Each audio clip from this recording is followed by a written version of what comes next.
ইহুদিদের কাছে তাওরাত নাযিল হয়েছিল। They have idea regarding prophets and আখিরাত, আখিরাত কি, নবী কি, এগুলো আইডিয়া তাদের আছে। তো তাদের দুজনকে পাঠালো, তোমরা যে জিজ্ঞেস করো যে আমাদের জ্ঞাতি ভাইদের মধ্যে থেকে একজন তো নবী দাবি করে, সে কি আসলে নবী কিনা আমরা কিভাবে বুঝবো? তো যেই চিন্তা সেই কাজ, তারা গেল মদিনাতে, মক্কা থেকে মদিনায়, যে খুলে বললো যে আমাদেরই এক ছেলে, আমাদেরই এক লোক বয়স 40 হওয়ার পর থেকে বলে আমি নবী, আমার কাছে ওহী আসে, আল্লাহ আমার কাছে বাণী পাঠায়, তিনি আমাকে বাণী বাহক করে পাঠিয়েছেন তোমাদের কাছে। এটা আসলে সত্য কিনা? আমরা একটু কনফিউশনে আছি।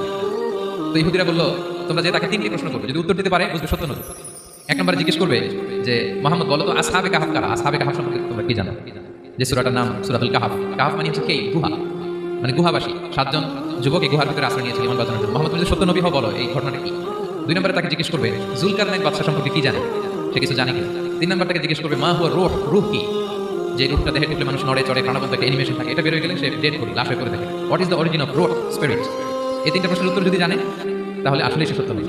তারা এসে জিজ্ঞেস করলো মোহাম্মদ বলো আসহাবে কাহাফ কারা, বলো জুলকারনাইন কে, বলো রূহ কি।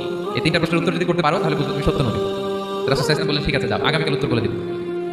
তিনি ইনশাআল্লাহ বলতে ভুলে গেলেন। রাসূল সাল্লাল্লাহু আলাইহি ওয়াসাল্লাম ধারণা ছিল প্রতিদিনই তো জিবরাইল কোরআনের আয়াত নিয়ে আসে, তারই ধারাবাহিকতায় আগামীকাল আসবে, আমি জিজ্ঞেস করে নিব 3টা প্রশ্নের উত্তর। তারপরের দিন সবাই এসে হাজির, কিন্তু জিবরাইল আলাইহিস সালাম আসেন। রাসূল সাল্লাল্লাহু আলাইহি ওয়াসাল্লাম একটু বিব্রত পরিস্থিতিতে বললেন।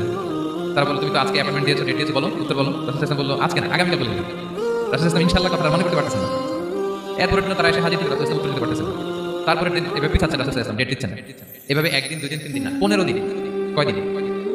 এদিকে তো এই প্রশ্নের উত্তর জানার জন্য এখন একজন দুজন আসে, দলে বলে কাফেররা আসে, কারণ রাসূল সাল্লাল্লাহু আলাইহি ওয়াসাল্লামকে এখানে অপমান করা যাচ্ছে, ছোট করা যাচ্ছে, হেয় করা যাচ্ছে।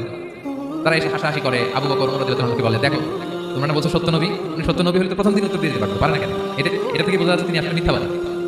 15 দিন রাসূল সাল্লাল্লাহু আলাইহি ওয়াসাল্লামের জন্য এত বিব্রতকর পরিস্থিতি আর ছিল না।